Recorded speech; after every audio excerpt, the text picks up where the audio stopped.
Every woman has a story, a journey to discovering who she is and finding her truth in the world. This is where women come together to find connection through sharing those stories. Welcome to the story of her. What's your story? Welcome, Jenna Heath, to the Story of Her podcast. So I want to start with you telling us a little bit about your story right now. At this little snippet in time, who is Jenna Heath? How do you define yourself?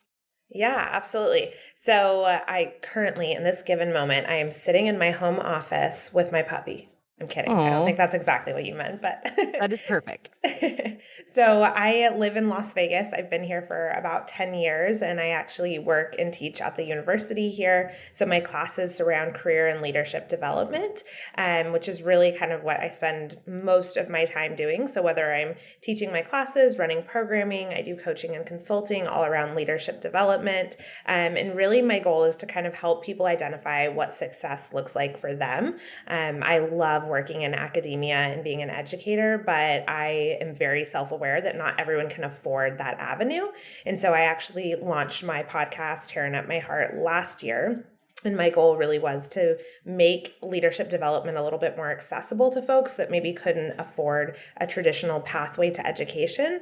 And I've honestly loved it. So I've really just in this season of my life, I've kind of jumped into really helping people in that area. And when I'm not doing that, I really am spending all my time with my new puppy. I have a 10-month-old Italian Greyhound, and Oh, wow. he is just like the light of my life. He is the funnest little guy. And my husband and I have a lot of fun adventures coming up to travel with him. And he's going on his first plane ride this summer. So I'm definitely living in my fur mom era for sure. Love it. I love it. I want to dive in a little bit to that concept of success, because I think that is initially what drew me to your content, because I talk a lot. I actually went and spoke at a conference about kind of mental health in the industry that I work in, and how you can't define your success by anybody else's measuring stick, because when you do, you're always going to fail. Everybody's success looks different. I'm curious what, in your experience, led you to that revelation yourself.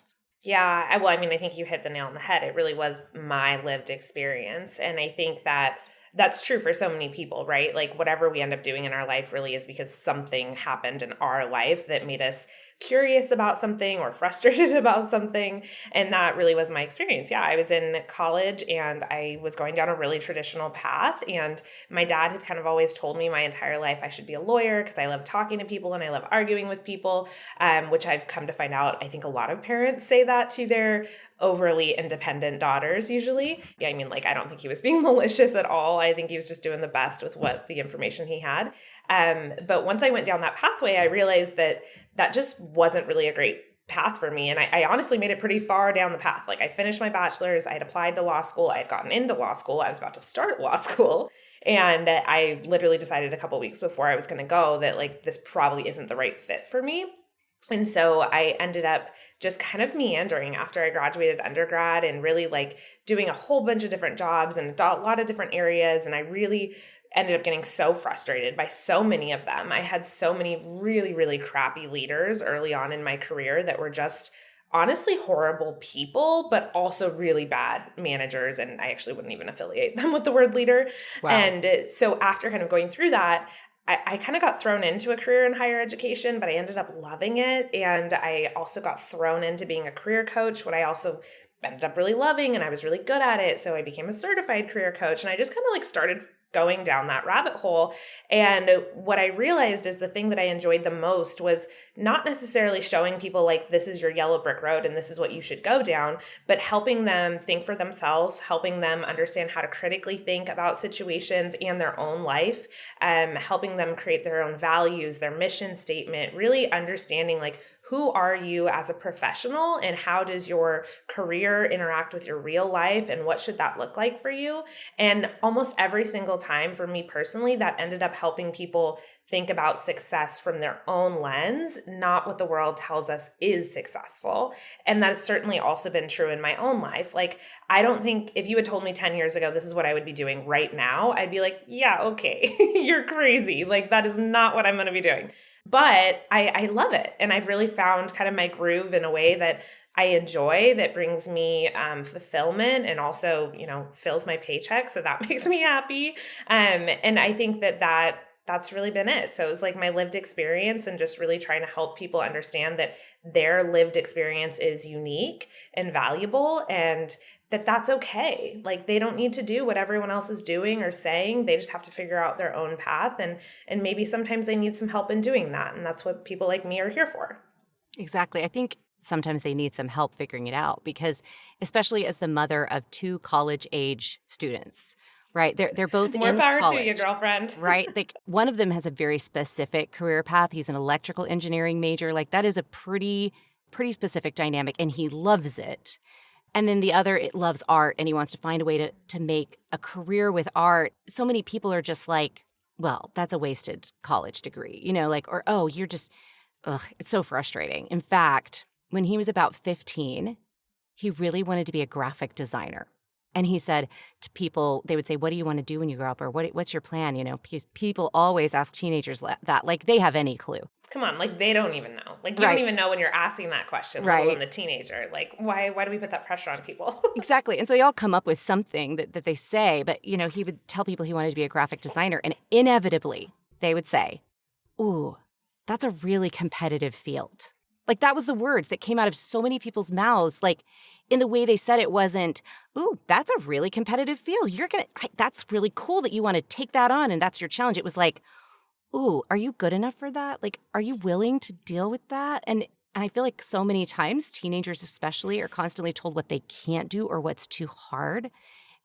So it's beautiful that you're taking them as young adults and helping them kind of figure it out, but you're not limiting yourself to that. Like it's not Yeah. just young adults that you help. It's a little bit of everybody.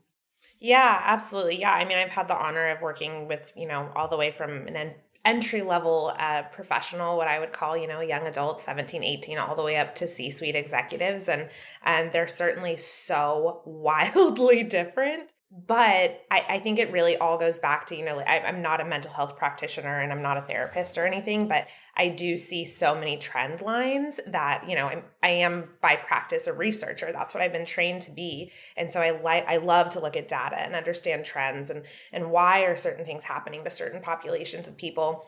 And I think that's the one thing I've found is regardless who I'm working with, it could be an 18-year-old or a 60-year-old for all I care, they're all dealing with similar struggles of exactly what you just outlined, that someone said something to them that really embedded into their brain and they have had a hard time separating from, or they have trained their brain for so long to do and be a certain way that they can't separate from that. I see this a lot of times for my clients that are what I would call career pivoting. Maybe they've been in an industry for 10, 15 years and they're like, I don't want to do this anymore and I want to try something new. And they just feel so like torn up about it because they're like, this is who I am as a person. Like I am a doctor or I am a professor. And I'm like, no, like that's what you do for work. That's how you earn money. Like, and yes, of course, like I think it's everyone's goal to do something that you're passionate about, that you love, that you wake up every day really feeling like this is a purpose for you. Like, of course, everyone wants that. But is everyone that lucky? Honestly, no.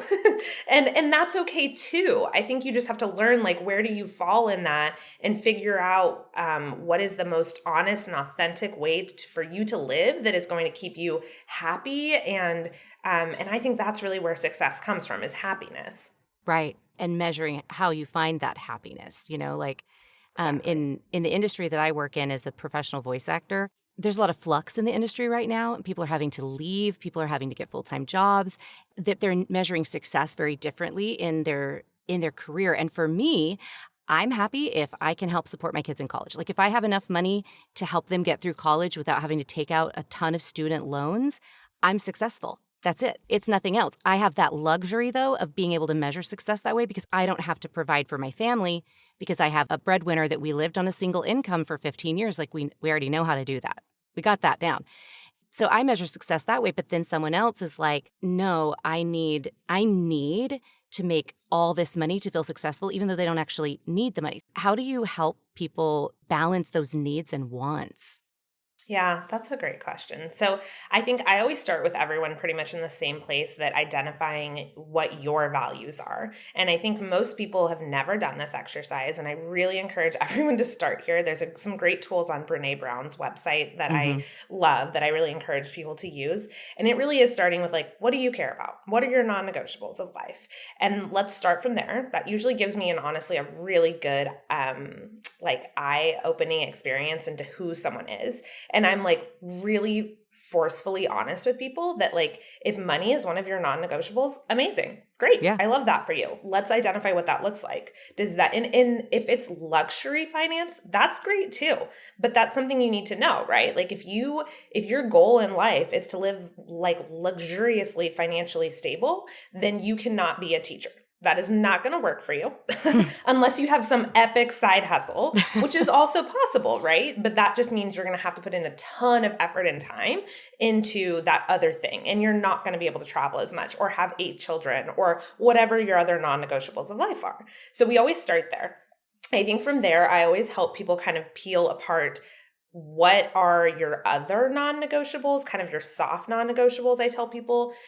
So for some people that might be like a really good boss. Like they're like, I've had really crappy bosses and I don't want to live that way. And I'm like, excellent. What does a good boss look like to you? Like help me define that a little bit. For a lot of people right now, it's environment, right? So like Yeah. a lot of people think they want remote work, but then when they actually work somewhere that's remote, they're like, oh, I hate this. Like I need community. I need to be with people.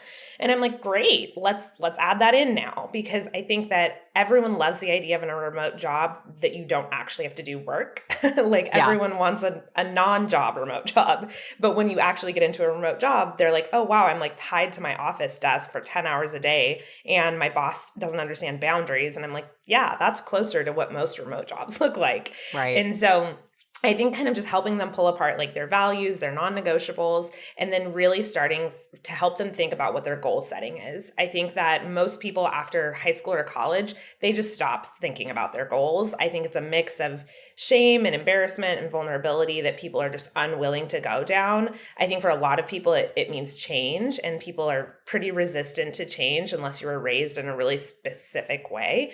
And so I really helping them think like, okay, what does 1 year, 3 year, 5 years down the road look like for you? And how do we create tangible action steps to get there? I'm a very action oriented human. So like feelings are not my favorite thing, which is ironic. That's actually one of the reasons I started my podcast. It's because I wanted to understand emotions more.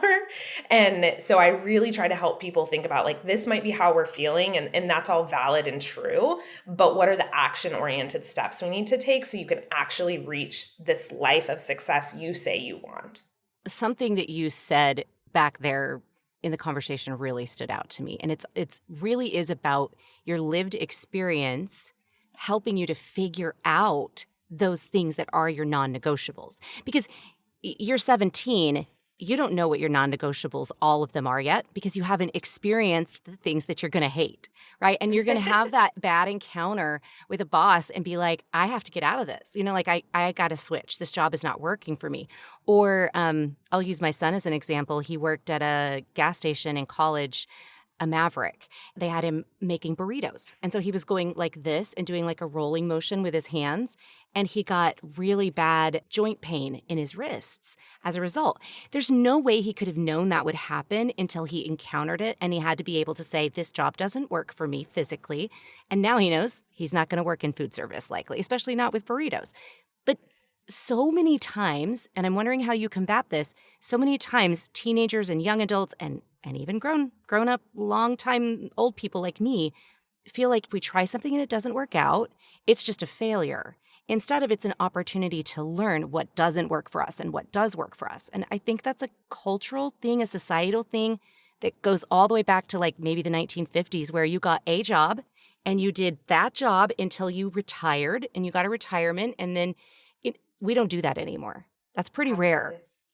Yeah, spot on. I mean, my brain just went in like 8 different directions when you said that. So yeah, I mean, yes, what you just said is very true, is that so much of our work culture is based off of generational history of work, right? Right. And I think that's a massive issue we're having right now, specifically, is that we have more generations in the workforce than we've ever had before, and they're all dramatically different.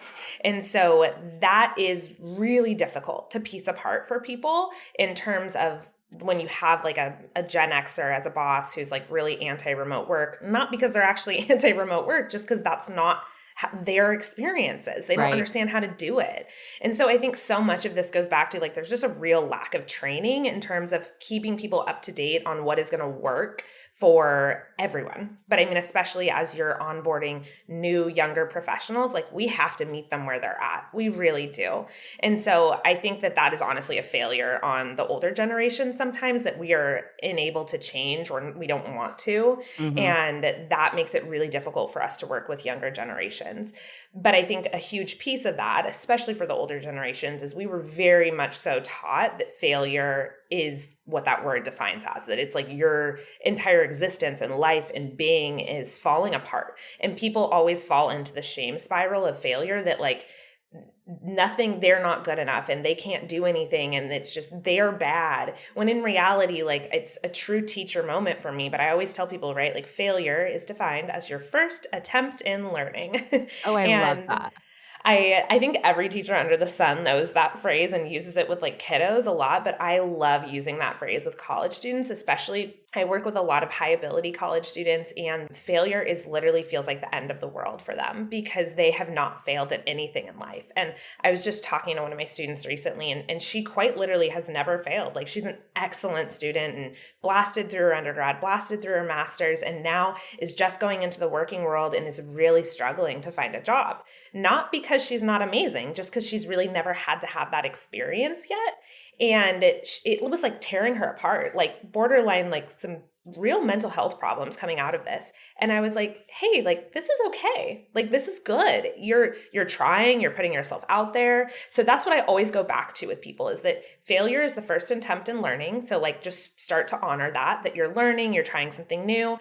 And I also always remind people, like, redefine what success looked like. Exactly what you said. So success is not getting the job or getting the promotion or getting the raise. Success is I put my application in the hat. Success is I reached out to someone on LinkedIn. I mean, honestly, for some young people, success is like I looked someone in the eye for 3 seconds and I didn't run away. And that's great. Like it really is. So you have to start where you are and just recognize that failure is like that starting place. You're going to hiccup, you're going to fall over, it's not going to go well. It's just not. Like I think about this precious little puppy sitting behind me right now. And so if you've ever seen a picture of an Italian Greyhound, they're basically like drunk baby giraffes when they're little. Like their legs are so long and their body is just awkward. And so they literally like fall all over the place, but they're just like a Greyhound. They run so fast. And so they have no understanding of like what their legs are doing. And they're like running all over the place. They fall into everything. And I'm like, that's kind of how humans are. Like when we're trying something new, we're running all over the place. We're falling all over. We're excited. We're happy. And like, that is such a blessing within itself. So when we can help our brain understand, like, when you're running towards something you're excited about, you're trying something new, like you're going to fall, you're going to trip, but you're smiling, you're excited. This is fun. Like that is where success can like really link arms with you and you can enjoy the ride of that process instead of getting so stuck on like, I suck. Yeah, exactly. And I really think a lot of it comes from the don't quit culture, especially for teenagers. You don't quit. You're not a quitter. Nobody's a quitter. I'm like, no, be a quitter. I tell my kids, I'm like, be a quitter. If something is not working for you, I fully support you in trying something new. As long as you've seen it through and you've made an effort, you win. You're not a quitter. But there's so much of that culture, you get to young adult age or at any point actually in life when you've been told, don't quit, don't quit, don't quit. So if you do quit, then you feel like a failure and you feel like you're the loser. When instead it should just be, I'm figuring it out. I'm deciding what's next. And you can do that over and over again. Absolutely. I mean, it's one of the things I learned when I was researching emotions heavily for my podcast and thinking about that most people attach their emotion to who they are. So instead of saying, I am feeling angry, they say, I am an angry person. And I'm like, well, that's probably not true. You're not angry all the time. You might be feeling angry in this moment for sure. Like if someone backed into my car, yeah, I am feeling very angry in that moment. But that doesn't mean I'm an angry person. That doesn't mean I wake up every morning being like, screw this place, the world's on fire, everything sucks. Like I feel that way some days, but Yeah. it's a feeling, right? And so I think that's the same thing with quitting, is that like you have to start to separate that feeling that when you are quitting something, you feel uncomfortable. You feel like you're making a hard choice. You feel like you are separating from something you once cared about. So those Mm-hmm. are all feelings that are valid, but it doesn't make quitting bad. Like quitting is neutral. It's the feeling you attach to it that people get so caught up on. Oh, that's brilliant right there. It really is. I love this concept of not attaching our identity to our emotions because it is really easy to do that. And then when we, like, for example, I identify as an optimist, right? I'm an optimist. But what about I the see that days? in you. It's kind of my nature. I feel like I came that way. But at the same time, what about the days when I don't feel optimistic? Am I a failure in those days if I have attached the whole of my identity to that? It's an aspect of who we are, but that emotion of just Pollyanna, I can do anything and it's fine, we'll figure it out, is a good attitude to have, but it can become a trap if we get caught in it and we believe that so much about who we are. And I think that in a post-COVID world, where a lot of young adults specifically hit their maturity during a time when they couldn't communicate with other people and they didn't have anybody else telling them or giving them feedback, they struggle to understand their identity and who they are in relation to other people. And I'm sure you see a lot of that. Yeah. Yeah, totally. And I think that we all experience, the really unique thing about COVID and the lockdown, right, is that we all experience the same thing. And it's one of the very first times in history that, or I guess in recorded history, that almost everyone around the world experienced the exact same thing. And so I try to politely actually remind people that yes, young people were going through really transformational years during the pandemic, and that affected their neuropsychology, their brain development in different ways. However, research shows that most adults, their brain is still changing until you're about 28 years old. So for a lot of folks that were well beyond high school years, it also probably really screwed with your brain and the way that you think about connection and people and humanity. Mm-hmm. And I would even say those of us that were well beyond developmental years, it really challenged us. I think one of the things that I really struggled with coming out of the lockdown was trust, right? Like I already deal with a lot of trust issues. I didn't have the best childhood growing up. And that's something I really had to work through with therapy. But after the pandemic, I really struggled even more so with trust, with this like larger concept of like, who do you trust? Where do you trust information? And I mean, especially as an academic, like I spend a lot of my time researching and looking at other people's research and looking what does clean data look like compared to misinformation. And so that's something that really kind of messed with my brain. And so I always remind people that like, we're actually in a perfect world. We're all changing all the time. All the Mm-hmm. time. And so, yes, that experience might have affected some people more than others, but in a perfect world, it actually should have affected all of us. So, and I think that's why we've seen so many people post-pandemic that are like, I don't want to work a traditional 9 to 5 anymore, or I want to be a stay-at-home mom, or the opposite. Like I've been a stay-at-home mom and now I want to go back to the workforce, or, and I think whatever that is, like, that's wonderful. That's great. But Yeah. again, I think people are so terrified by this act of change and they can't separate their emotions from that feeling. And so I always tell people that I'm like, okay, well, let's redefine our relationship with change. So change is something that I feel like I was forced to live and really embrace when I was growing up. And I love to hear you say that you like really encourage your sons to like, if you've tried something diligently and you don't want to do it, great, quit. So my dad was the opposite. He like would throw me into everything under the sun. And then after like a week, I'd be like, I don't like this. And he'd be like, okay, great, let's try something new. So that did not teach me discipline. That taught me that like, I can literally change my mind at a dime and like nothing matters.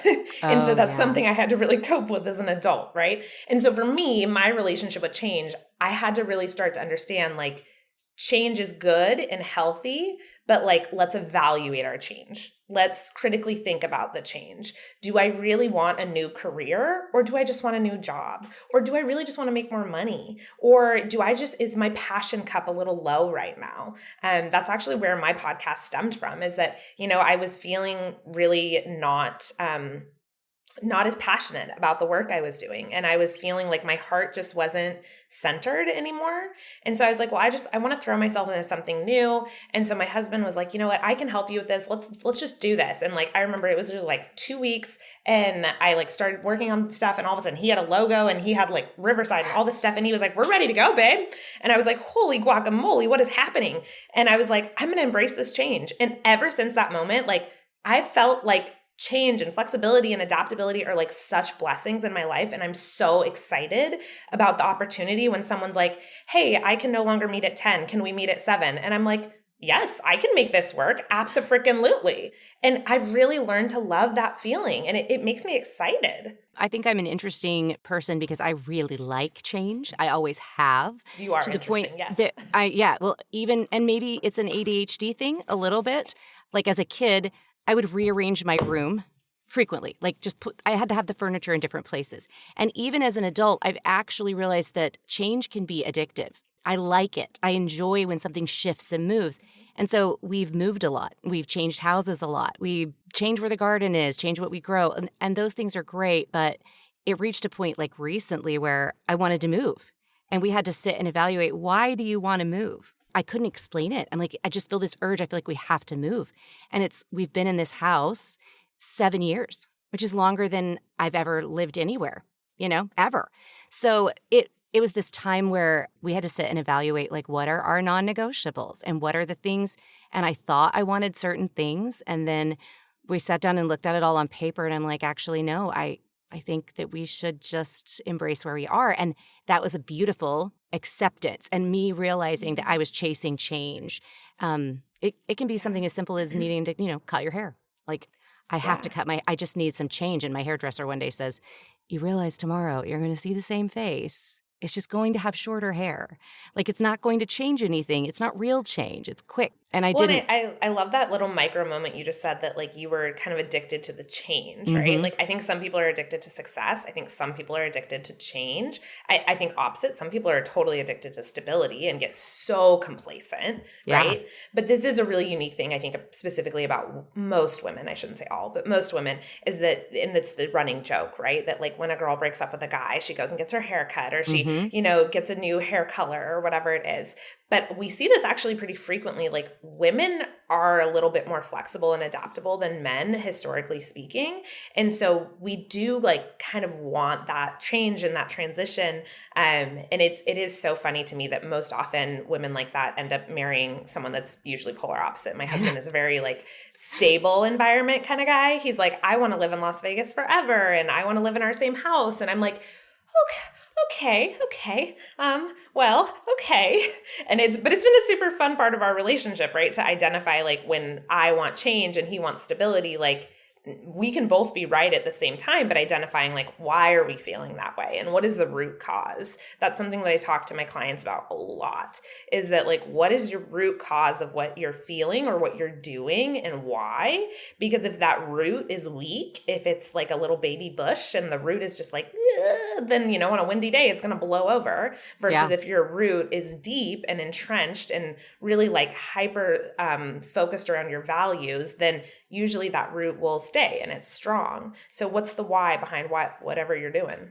I really love what you're talking about there with the communication between two people. And in any partnership or relationship, whether it's business or whether it's personal, marriage, whatever, if you're able to communicate your differences, because my husband and I are very different, very, very different. And we recognized that when we were dating. And he actually broke up with me because he said we were too different, right? And I was like, oh, au contraire. And I made him a whole list of all the things we had in common. But he was right. We are very different. And I got him back, clearly. We've been married 24 Obviously. years. Love that. We were able to figure that out really early, that we are very different and we can communicate about it, especially when we are figuring ourselves out. We are understanding what is our identity.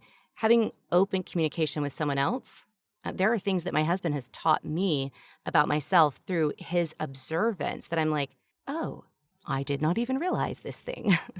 Yeah, I mean, I think you hit the nail on the head. I think communication is critical for everything in Yeah. life, but also like that openness and willingness that's one of the first questions I always ask someone when they come and talk to me. And whether it's a student or a client or anyone really, I ask them like, are you actually open to solutions? Are you open to change? Or are you just frustrated and want to vent? Because like, that's not what I'm here for. Go Like, find a it's really therapist. not. Yeah, truly, Yeah. truly. But I think that this is one of the biggest issues I've seen for especially a lot of younger folks. But again, I guess not really specific to them. That's just who I end up working with mostly, is that they don't really want to communicate. Like, there's a lot of fear for a lot of them, and shame and like hypersensitivity to vulnerability. And so when someone's trying to like tell them something, like I see this a lot with people with their first like quote unquote big kid job. And maybe their boss is like trying to communicate something that maybe is tougher. Maybe they're trying to give feedback or something, but they're giving it in a kind way. You know, they're like, hey, like you turned this in a little wrong. Like, how can I help you so that we can do this right next time? And instead of hearing those words, what they hear is like, you hate me. I suck. I should find a new job immediately. And then when they're retelling this story to me, I'm like, that is literally like not what happened at all. Mm-hmm. So like, let's focus on some communication standards here and communication breakdown. So one of the things I always teach people is just often just saying back whatever you hear, mirror the situation. So, okay, boss, I heard you say that I'm not doing very well at this and that I have a lot of room for growth and that I'm not really the employee you thought I was. Is that correct? And of course, most of the time, the boss will be like, that is not what I said at all. I said that you need to learn how to use Grammarly so that you can fix your documents before you send them in. And then once they have that clarifying moment, they're like, oh, that's easy. Like, I can do that. And they feel validated and they feel excited to make those changes. And so I think that communication is everyone's responsibility, 100%. But it is no one's responsibility to understand your triggers, your boundaries, your Right. drama. That is your problem. So you have to learn how to communicate that correctly with people, including leadership and professional development environments, so that they understand what you are hearing so they can better help you. So I think communication is honestly probably like the secret to success in every area of life. But I usually see that if someone sucks at it in one area, they suck at it in every area. If their Yeah. relationships are faltering and they're constantly dating new people or breaking up or have been divorced multiple times, usually their career is also a disaster. Usually they're getting fired a lot, or they're trying to find new jobs all the time, or all of their bosses suck. They're all horrible people. Like, none of them know what they're doing. Mm-hmm. And I'm like, you have had 5 jobs in 5 years. There's no way all 5 of those people in 5 of those organizations are all awful. Like, you are the continuous moment here. You are the thing. You are the common denominator. Correct. I think that a lot of problems arise when we place our validation or our need for validation in other people, right? Like, when we're expecting our boss to validate us and we aren't finding that within ourselves. If we're completely confident in who we are and we find our validation in ourselves, it's not going to matter what our boss says. It's not going to crumble that, you know? Early in my marriage, I assigned all of my validation to my husband because I had been in a career, I had been working, and suddenly I wasn't. There was no direct feedback anymore, and I had put all of my need for validation into other people. And you get it. In a job, you do get, you did a good job today. Oh, thank you for this. Oh, you know, you can look at the end of the day and see everything you accomplished. And it's not necessarily the same when you're a stay-at-home mom, I'll just say that. And so I had to learn to find validation in myself and not to expect it from him. Because he'd come home from work and I would be like, I did blah, blah, blah, blah, blah, blah, blah today. And I would wait for him to be like, wow, you're so amazing. Wow, you're so awesome. And if he didn't, I'd be mad at him. He's horrible. Why is he not validating me? Of course, I didn't use that term. What advice do you have to help people figure out how to find validation in themselves? And how does that tie to their definition of success? That's such a great question. So I always tell people, right, like I think I'm unique in this way, and I think it's kind of a hot take. People don't always love what I'm about to say, but I really don't believe in the idea of work-life balance. I don't really believe in compartmentalization. I believe we are one human and we're going to show up as that one self in every area of our life, good, bad, and ugly.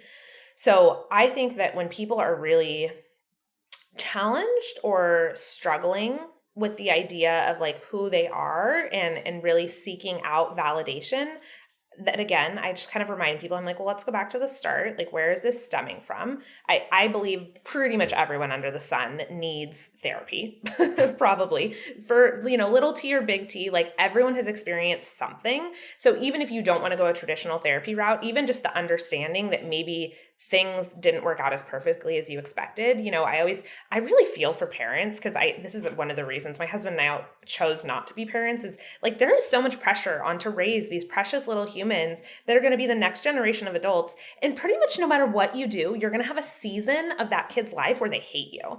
And that just sounds awful to me. Like, kudos to parents. You all are resilient and just honestly, you are building the future that I am unwilling to do.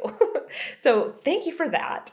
But I say that because I think that a lot of times, I do see this a lot with women. I'm sure it happens with men as well. But I think they really seek out that idea of validation from things that truly cannot validate them. So if it is their kiddos, like your kiddos don't even know that language. They don't even know. And it is not their place to validate you. I see this struggle a lot with moms and I don't know what it is to be a mom, so I can't speak to that.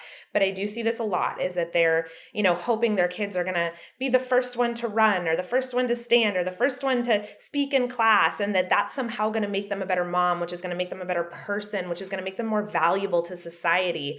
And I'm like, well, that is some horse crap. Like, Yeah. that is such a horrible way to look at life. So I always start with like, okay, so for people that have a faith, I think this is easier than others. I'll just be transparent about that if you're rooted in a bigger picture, whether that's God or the universe, or I don't even care, the wind, like whatever it is, it's a little bit easier to say like, I am working towards that thing. And that's what I care most about. I think if you do not have that sense of higher power, that's totally okay, but you do have to figure out what grounds you. So for me, one of the things that has helped me the most personally, and I find helps a lot of my clients, is developing a personal mission statement. So if you're in a committed partnership, I encourage people to do this together because in theory, you should be one unit, not two units. I think that's sometimes when partnerships get really wonky is when two people are on totally different tracks. Yeah. So if you're in a partnership, doing it together. But so our mission statement says that our purpose in life is to help people break the chains of mediocrity and help them to go out of the box that society puts them in. And so I think that looks a lot of different ways, right? So like my husband works in sports broadcasting. He specifically works in sports betting. And so for a lot of people, they believe that whether this is right or wrong is not my opinion to judge, but like they believe that because my husband has a faith and he works in sports betting, that he is like the devil. And I'm like, well, maybe that was true at some point, but I don't think that's true, right? And so he always reminds people that when they like come into our house and there's crosses on the walls, or when they see us at church, he's like, well, yeah, like I work in sports betting and I love God and I can do both at the same time. Two things can be true. And so that, I think that's the way he helps people to like break out of those boxes of societal expectation, right? Mine is obviously a little bit more clear, right? Like I work with people in career and professional development and helping them really think about their plans and their strategies. So that's easier for me. But every day when I'm having a hard day or a bad moment or I'm frustrated or angry or whatever those feelings are, I look, and we have our mission statement actually printed in our house, like on a big old wall. And I look at that and I say like, am I living my life in alignment with this thing that I claim is the most important thing for me? And if the answer is yes, then it doesn't matter. Like it might be a hard day. It might be a hard moment. I might be feeling some sort of way, but like I am on the right track and I have to stay committed to that track. And that's what I tell people to do is write it out, put it somewhere you're going to see it often. And then when you're having those crappy moments, look at it and ask yourself that question. Am I still committed to this? And am I on the right track? And if you are, amazing. Keep walking the track. Believe that it's going to work. I love this idea, though, of writing it out, because a lot of times people are like, well, I know who I am. I know my purpose. And it's like, but until you put it to words, like when you have to take this idea in your head and come up with vocabulary that expresses it, it is powerful. Jenna had so many amazing things to share that I decided to break this up into 2 separate episodes. The second episode is going to focus more on Jenna's history and how she overcame some really challenging childhood experiences to grow into the beautiful, confident, and helpful woman that she is today. So stay tuned for that second episode. And in the meantime, if you would be willing to give me a like or a share, I would really appreciate it. And go connect with me on social media. I love making new friends. Thank you so much for listening today to The Story of Her.